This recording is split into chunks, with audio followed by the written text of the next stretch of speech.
Welcome to the Shaman Stories podcast. I'm your host, Jeremy, and with me today's guest is Mona Patel. Mona is a shamanic practitioner and teacher at the Fourwinds. Welcome, Mona. Hi, nice to be here. Thank you.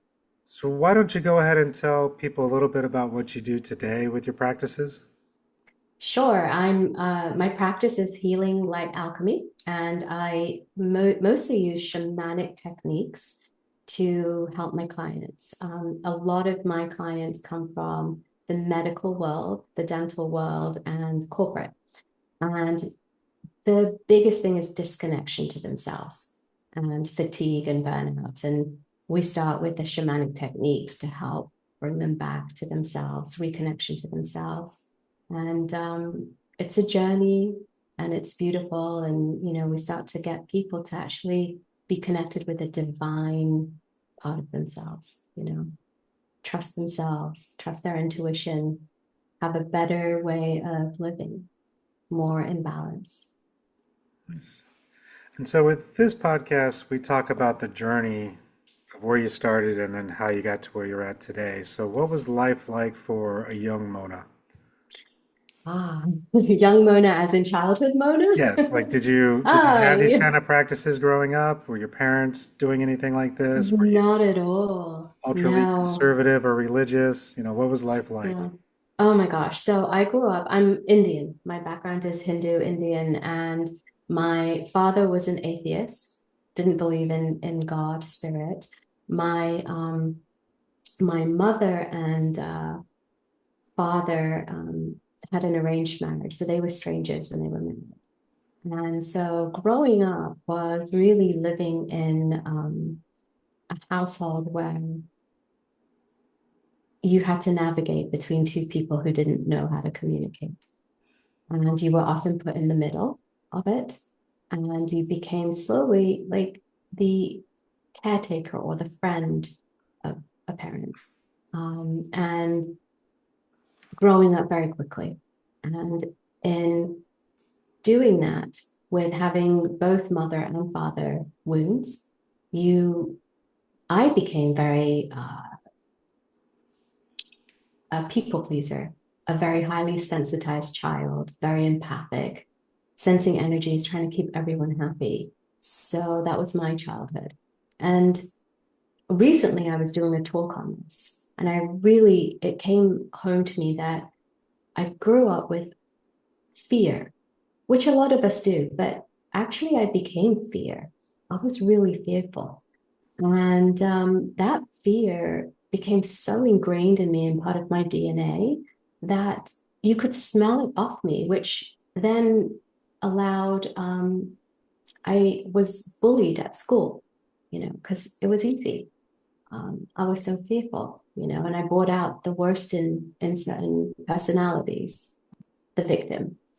So I've done it all, victim triangle, the rescuer, the aggressor, the victim mindset, the fearful one, the people pleaser, the good Indian girl told to sit quietly, be quiet, not have feelings, not be allowed to be angry, got to suppress it all, but achieve and be perfect, but then be subservient. So again, the divine masculine, feminine imbalance as well. So that just followed me through into my teenage years. It followed me into my marriage, which was also a semi-arranged marriage. I met my husband for, three times before we were married, but he lived in America, I lived in England, and we talked for a year. But when we married, we both had wounds and baggage that we brought. So highly triggering to each other. We were reflecting each other's wounds. And I was also bullied by my in-laws. So I wasn't good enough. I wasn't pretty enough. I wasn't thin enough. I wasn't this enough. I wasn't that enough. And slowly, slowly, slowly, when you keep hearing that, you actually believe that about yourself, right? So then, in order, with fear, what happens? You try and suppress it and it becomes anxiety and suppressed anger. And as you push all of that away, you can't just push that away, right? You push joy and love and all of those things that you feel. You can't just push one feeling away. You end up feeling nothing. And that's what happened to me as I went on through life. And one of the things that I thought to protect myself was one attribute was perfectionism. If I was perfect, I would be loved, right? If I was perfect, I would be respected.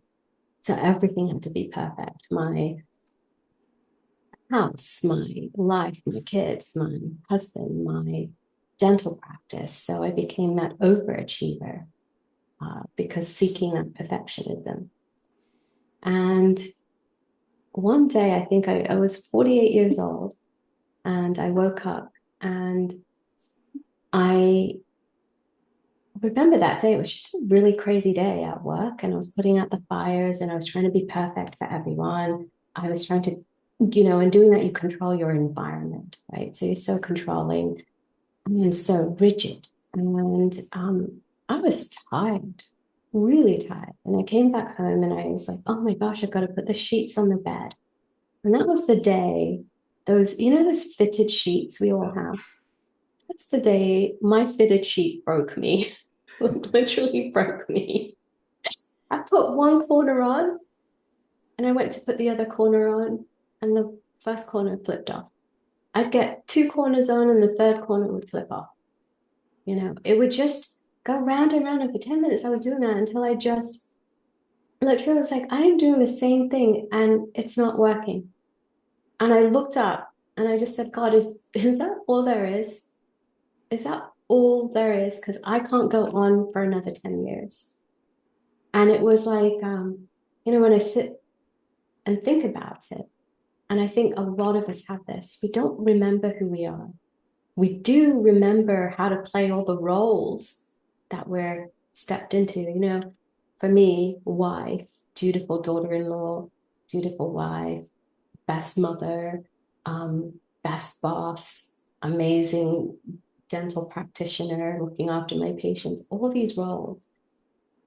But I could not even remember what I like to eat, what I like to do, what made me happy, because I've forgotten what happiness actually felt like.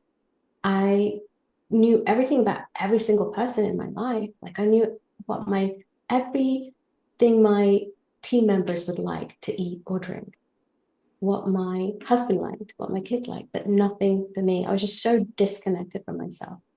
And that day, I don't know, that sheet did me a favor. And I was just like, is that all there is?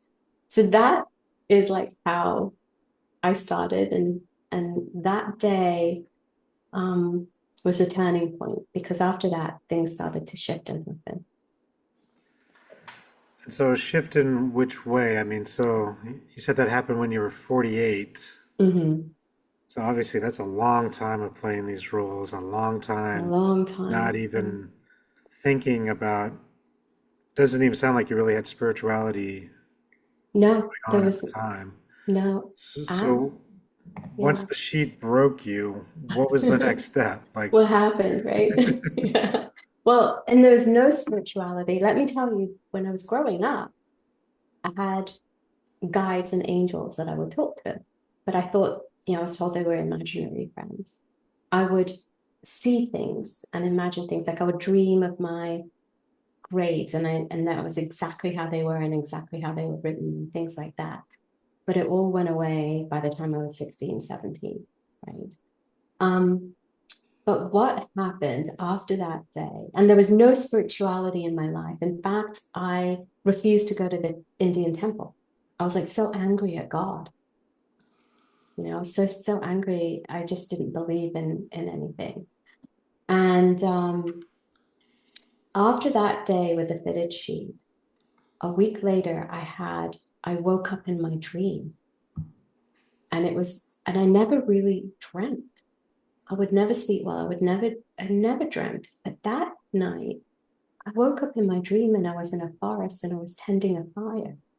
And this figure with wild hair, feathers, all painted in white, and had a red string around his body came. And he said, "Can I sit by your fire?"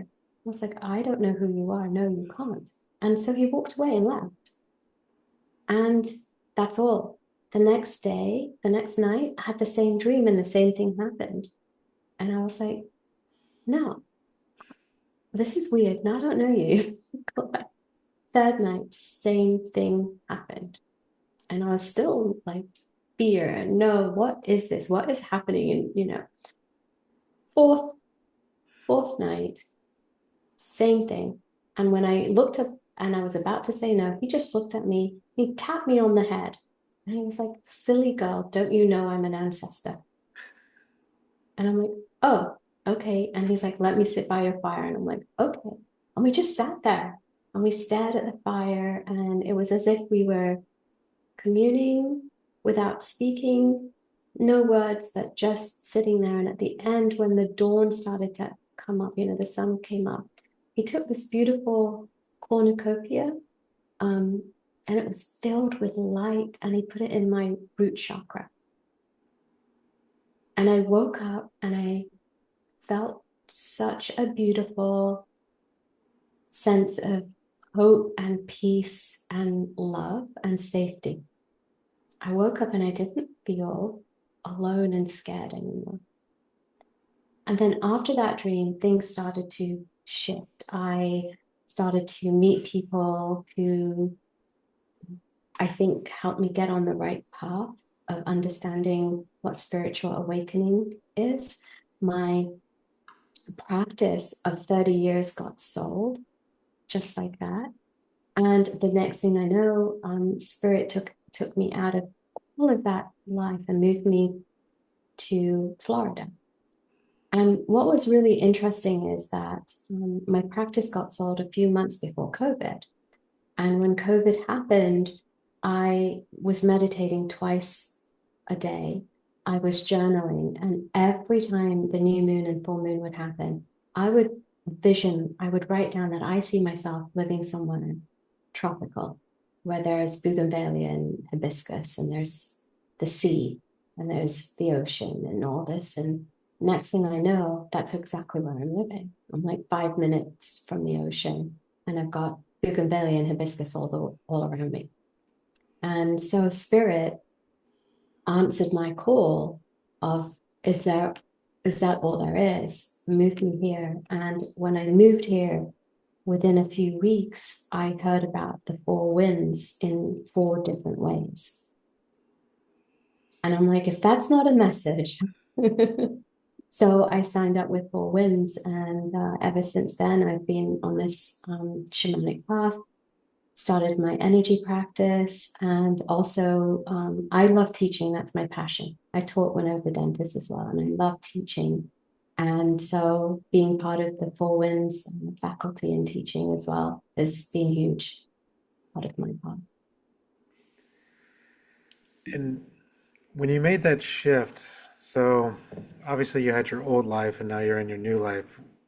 Are your parents still around? Did you have any other family members? Like, how did they take it when you Yeah. stopped doing the dutiful daughter dentist practice to, what you're doing now? How did that Yeah. work out for you? That was a scary time. So my father had passed. He passed 20 years ago. And it was interesting when I spiritually awoke. I never had the chance to grieve him, Jeremy, because I had to be there for my mother. So we were not allowed to grieve because it was all her grief. And after I had that dream and I was awakening, um, there was one day, it was his birthday, and I was really thinking of him. And he actually came to me and we started talking, we started communing, and it was the most beautiful thing. And I was allowed to grieve. And when I started on the shamanic path with my mesa, when we had to choose a lineage stone, he would visit me in my dreams and show me what the stone was to be. He opened up his mesa Hmm. and showed me. And I had that buried somewhere in my office, and I found it. I'm like, that's the one, right? So dad, who is not here in the physical world, is part of my journey and has blessed me. And sometimes comes and, gives me little nudges when it comes to healing sessions and things like that. It was really hard for my mother because, in our culture and family, our worth is tied to what we do, not what we are. And I think that's probably true for a lot of people as well. And so it's like, you're not this, you're not a doctor, you're not a dentist anymore, you don't own a practice. What are you? And it was really difficult. For my two daughters, actually were super supportive because they're actually very empathic and they're very wise. And, children, they're just very different, right? They didn't come in with the traumas and things that we came in. So there's a lot of wisdom in them already. So they were supportive. My husband, God bless him, had a tough time, had a really tough time. And it did create a lot of issues in the marriage where we weren't able to communicate well with each other, especially as my frequency started to change, my thoughts, how I present to the world. And a lot of times, when we're going through this, our families treat us and interact with us as if we're the old selves, right? And we're not that anymore. We're so much more balanced and filled with love and less triggered, but they think they come to you with the interaction thinking that you're going to be your old self. And so that took a while for them to get used to that. Oh, okay. And what's really beautiful is, I mean, I've been married 32 years, and were there times, and I've talked to a lot of people on this journey, there are a lot of times that you think, okay, it's time to walk away because we're vibing at different places. And for those of you who are going through that, I would say, wait it out a little bit. My on this path, just I came back from this beautiful trip in India, and I went to this beautiful temple. That's at that temple I realized, and I know I'm digressing, but it will make sense. At that temple, I actually it was the Sachamama. It was Mansa Devi, Queen of Serpents, and we all have Sachamama, divine feminine and serpent in the south. And I sat there and I realized, oh my gosh, my husband's soul must be so much in pain because he agreed to come down here and be the trigger and the controlling Indian husband and you know, that person who had to teach me my lessons. And then I suddenly realized, like, I've actually learned what I needed to learn, and that's to be an independent being of my own, right? And then I was like, wow.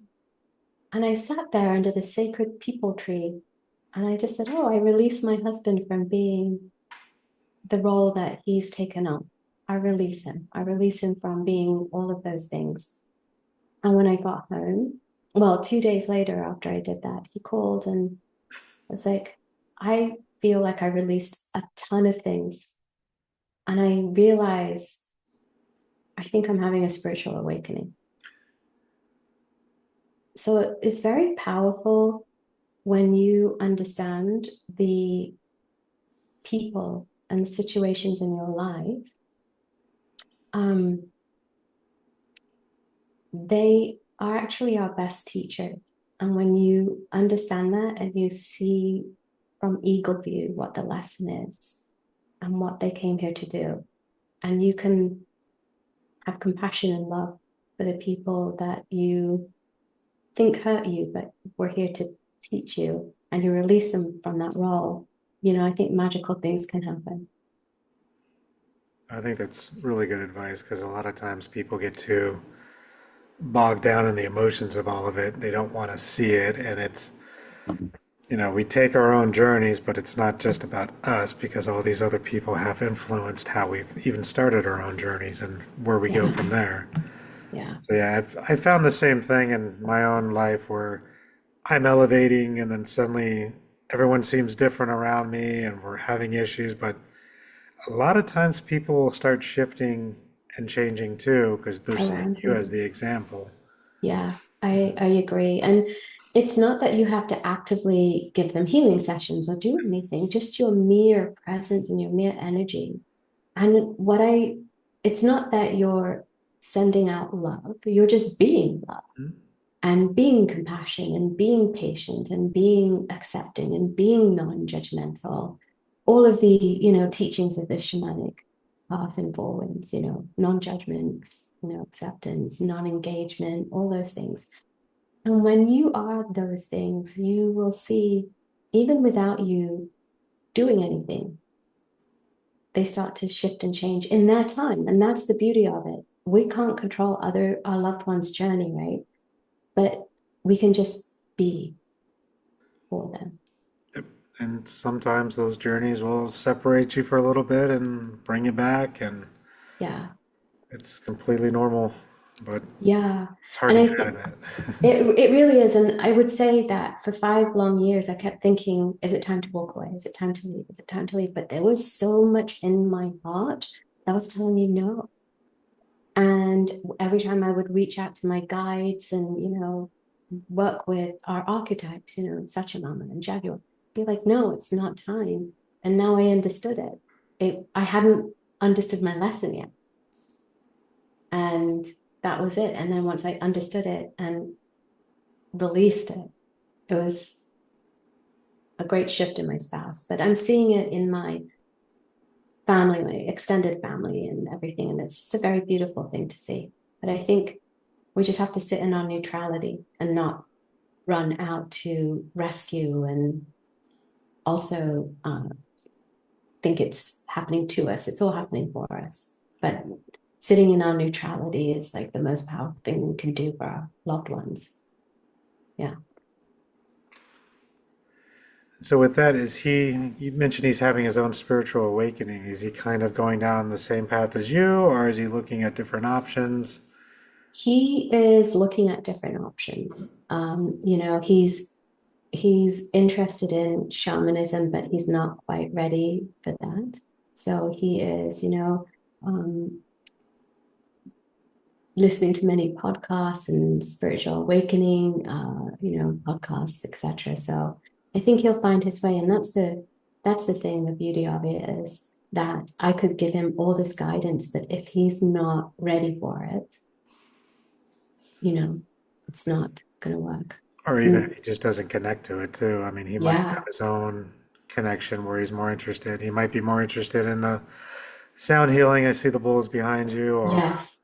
quantum touch, or That's right. Reiki, or any number of modalities out there. I mean, he might even, I don't know if India has anything in We that have, area. yeah, we do. And he was very spiritual until he was 23. And then he just turned away from it. So he's rediscovering that oneness with the divine. And he'll do it his way. Yeah. And so with that, then, how is your version of spirit, or spirituality, how has that evolved for you? Like, what's your full definition of spirituality at this moment? Obviously, I think it's a Yeah. changing thing for everybody, but I think that for me, it's simply that um, spirit, God, divine is all around us, but it's within me. And I am divine, I am God, and God is me. And that's the way I look at it. I know um, I could give you a much smarter answer, but it's just in every breath that I take and every action and thought without me realizing. Yeah. and so you've been teaching at the Four Winds. What is your future state plans? Do you have any plans of bringing in any other modalities? Are you planning Yeah. on teaching on your own? Like, what's next for you? Yeah, so the great thing about teaching with Fourwinds is that you just keep going and going in the medicine, and it's wonderful. And I'm really excited because in February I'm going to go to their sanctuary, Los Lobos in Chile, and we're teaching 35 some students the OEM class, which is the light body energy class, which is the basics, but we're doing it in 30 days. So it's going to be pretty intense. Usually it's 6 months online, but we're doing it in 30 days and giving all the ceremonies and the rites, to plant the seeds and of the new human, right? The Homo luminous. So I'm really excited about that. I actually have just last year, the Akashic Records called to me, and Archangel Metatron's been a guide. So I've been, I'm an Akashic Records healer, and I do that comes into my sessions. I actually speak light language, which is coded language channeled from above. So that happened 4 years ago, actually. I was in a meditation and I was lost for a couple of hours. And I remember I just felt there were 12 angels around me. And when I woke up from the meditation, I was just speaking this language that I'd never heard of. Do you know what have No, you I heard was going to light? ask you to explain a little bit more about that. Yeah, so it's a frequency. It's a tone, it's a frequency, and it can help shift energy and clear and heal and do many things. And I started speaking it and I couldn't stop for an hour. And after that, I felt lighter and better.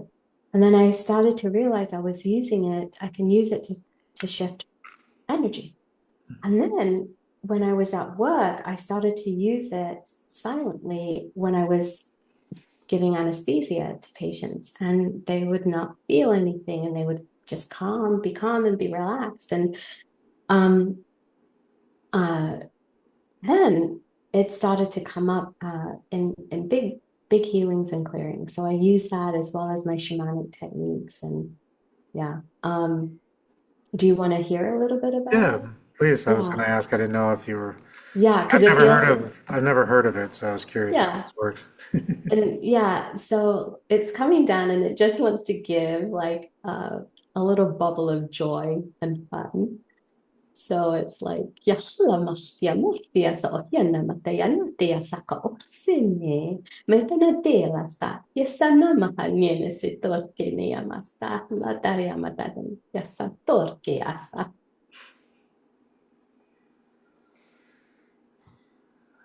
It feels like a language I would recognize, but I don't know it. It's Yeah, right. But did you receive the feeling of that you heart and joy? Yeah. Yeah. can just see it on your face too as you're giving it. Yeah, it comes down and it's like, yes. And um so yeah, I do sessions with just purely light language too, if that's what that's what I'm guided to do. And so I do that. Um yeah, a lot of times now, as you especially, I think a lot of your listeners are people who are stepping into the healing world, spiritually awakening, but also their inner healer is opening up, right? And so this is great for them. We all have gifts, and the more we walk on the shamanic path, which I think is one of the best modalities to be able to clear your field, your gifts start to open up, your senses start to open up, and you just have fun with it. So anything goes in the healing session when it's in sacred space and the guides are there telling you what to do.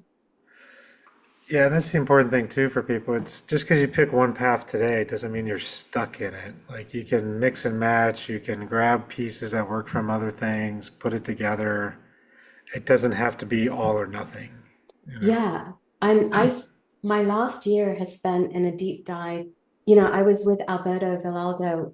I'd gone to Chile, and then I've done the dark healing the dark side, Hmm. a live course in destiny retrievals. And I was there, and Dr. Alberto was like, you need to go back to your roots. And I'm like, do you mean India? And he's like, gotta go back to your roots. And I'm like, India is like so, uh, macho, and they don't look at women in a equal way. And why would I want to go back to India? 2 months later, I am on my way to India for 8 weeks. And the day that he said that, the next day, all the Indian ascended masters came down to the divine couples, Shiva Shakti, Brahma Lakshmi, Vishnu Lakshmi, Brahma Saraswati. And they came down and they've been guiding my whole year last year. 2024 was a deep dive into working with the Indian guides and the divine masculine and the feminine, the formless energy of Shakti meeting, the consciousness Shiva, and bringing that together in the body. And what's really amazing is that, you start off doing a session for a client, and it could be shamanic, but you might find that goddess Kali is there working with Sachamama to clear something, and it's amazing. So, I think the important thing is to learn. Like at Fourwinds, we teach learn the techniques, learn the structure, learn the sacred space, and then when it's time, your gifts will come in, and then you can make it your medicine. But learn how to do it in the most sacred, safest way possible. That's correct. Yeah, we want to. Plus, just learning the techniques, because at least with the Four Winds, I know from my own experience, their techniques are solid. Everything works. Right. If you step by step, but even if you forget a step, once you get used to it, it still works. There's been many times where I'm like, oh, I forgot to do that, but I'm like, we're already in the middle of this and it's working. Yeah. Because, I think our archetypes, our guides, the seeds that they put into us, Sachamama and Jaguar, Torongo and Hummingbird and Eagle and all of the archangels they're we might forget it, but they're doing it. I was doing a demo in class the other day, and just felt this huge energy, and lineage came down, and they were like, listen, you do the demo, we're not going to tell you what's going on, but you're going to do the demo, and we're going to be working on something else. All you can do is the demo. Don't even look at what we're doing. And when we finished it, the next day, the student was like, thank you, thank you, thank you, message me, because they were releasing a past life from her while I was just doing a crystal extraction demo. So I think our archetypes and our lineage all come in and make it work, even if we forget a step. But Yeah, that's that concept of hollow bone. We have to hollow out and yeah, we're just a placeholder. We're not doing the healing. no, We're just opening ourselves up so that spirit can come through and basically do whatever it needs to do. There's been many times I'm doing a session and all of a sudden, a soul part wants to come back, and now I'm doing a soul retrieval that I wasn't planning on, or a power animal shows up, and the client's yeah, like, I'm seeing a tiger, and I'm like, we're gonna get to yep. that in a minute. It's like, It's so beautiful, isn't it? It's really, but I think for all the people's like who are listening to this, and as they're healing, their inner healer is waking up, it's really good to learn the techniques and learn how to do it, in a really structured way. And then as your medicine grows, your abilities grow, and it's beautiful. and don't get hung up if it doesn't feel like it works right away. I know when I first started, Alberto kept saying, "Oh, you'll see the energy field and the vortexes of the chakras." I'm like, I don't see anything. And then over time, I started seeing like these weird vibrations on people, and I'm like, oh, Yeah, that's what he's talking about. yeah, I get yeah. it now. But it took time for me to even break through my own Oh, yeah, barriers of blockages to be able to see these things. I agree. But I think that it's so important for all of us to start thinking about these things and learning about energy, because I think that's what our world is going to need over the next years to keep ascending and growing and existing. Yeah. Okay, so I know we only have a short amount of time, so I don't want to hold up too much, but I do want to go over a few things so with your journey, you gave some advice on relationships, but what other advice would you give to somebody just starting out, feeling like they're going crazy, not sure what they're supposed to be doing? I think in a practical way, um, when you are in this, your stillness practice is very important. Um, in the sense that 10 to 15 minutes of quiet will allow the voices that you need to hear, the instinct, the intuition, the nudges that you need to hear to come through and let them guide you. Because the universe is always sending you messages. My path has been full of messages that were given to me. And, you know, when you listen to those, it directs you to where you need to go. I think the other thing is to enjoy the journey and not think about the destination or your big purpose or why you're here. Sometimes there is no why. Sometimes you just have to be here to be you. And in doing that, you're an anchor and you bring the energy and the light that is needed. And sometimes people get so hung up on, like, I have a purpose, I have to do something, I have to do something. And they forget their own, that the journey is so much part of the medicine. So I really think that's important, to actually enjoy the journey, not to be in a hurry to get there, to give yourself grace, and be kind to yourself. You know, we're always about the doing and getting there and achieving, and actually give yourself grace and start to talk to your body. Body, what do you need today? Do you need to eat this, that? Do you need to rest? Do you need to sleep? Do you need movement? Start working with your body by asking it what it needs. I think that's really huge and important. Um,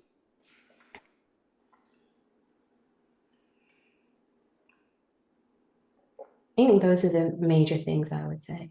Okay. Patience and kindness. Also, I mean, really excellent schools like Fourwinds. Great. But yeah. And just going back to when you were first starting out and you were starting to do your shift, I'm sure during those moments you had a lot of moments of doubt and fear just from that shift. How did you deal with those moments? Like, what's the best way, do you think, to approach? To breathe and surrender. Honestly, you surrender ego dissolvement. You know, just let your ego go. And for 3 years, I would have these three words come up on my phone every 2 hours. And it was surrender, allow, and receive. And surrender is huge. Surrendering is really tough, you know. But it brings to mind one night, things were really, this was about 2 years ago. And things were not great at home. And I know, you know, it was to a point where I'm like, I packed up all my sacred tools and anything, my crystals and my feathers and everything, and I put them away because things were really not great at home.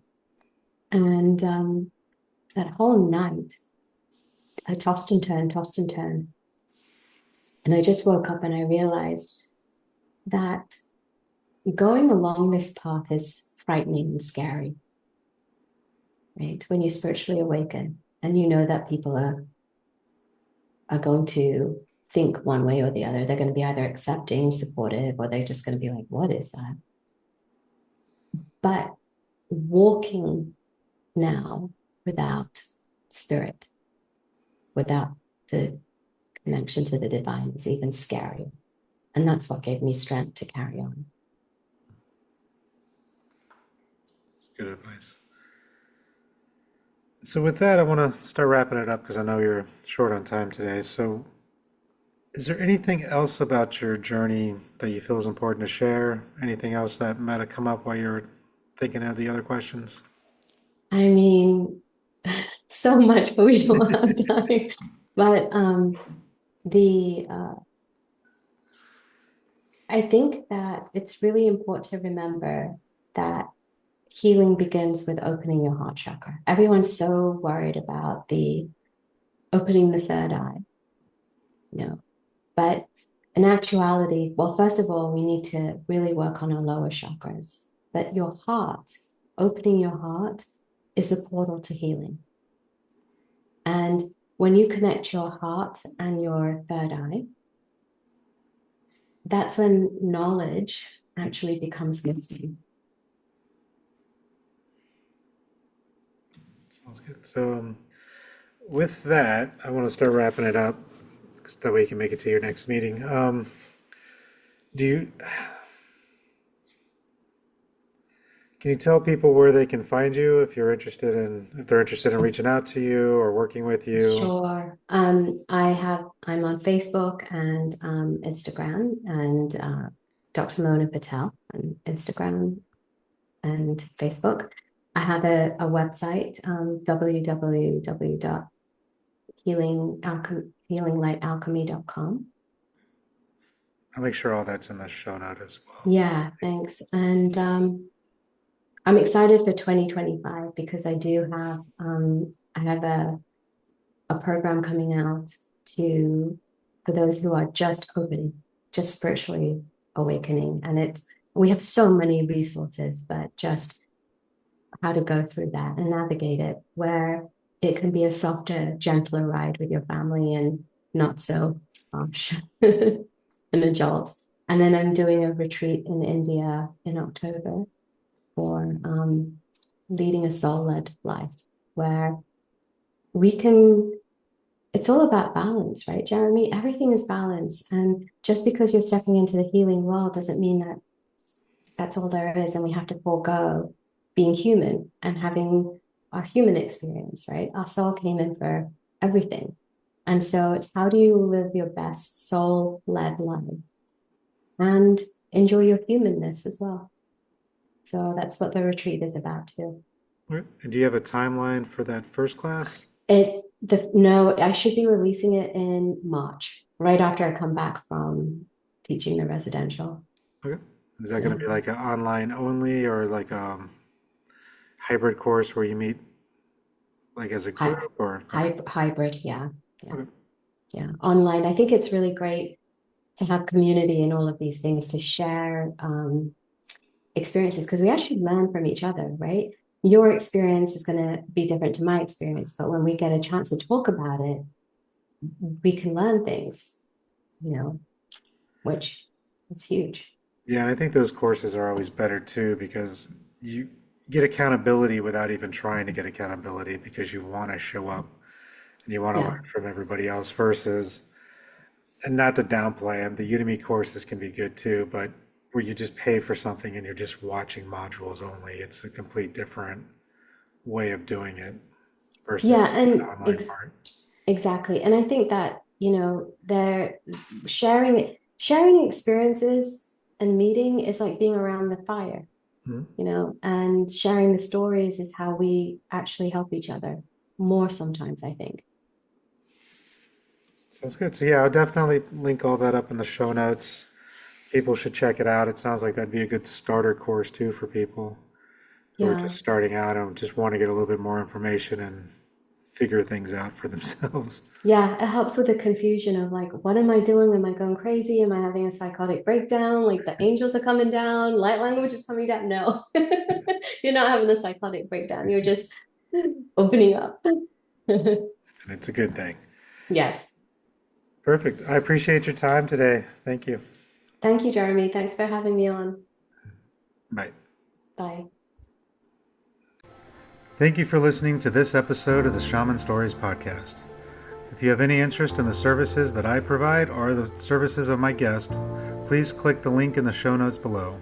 Thank you. And until next time, have a good journey.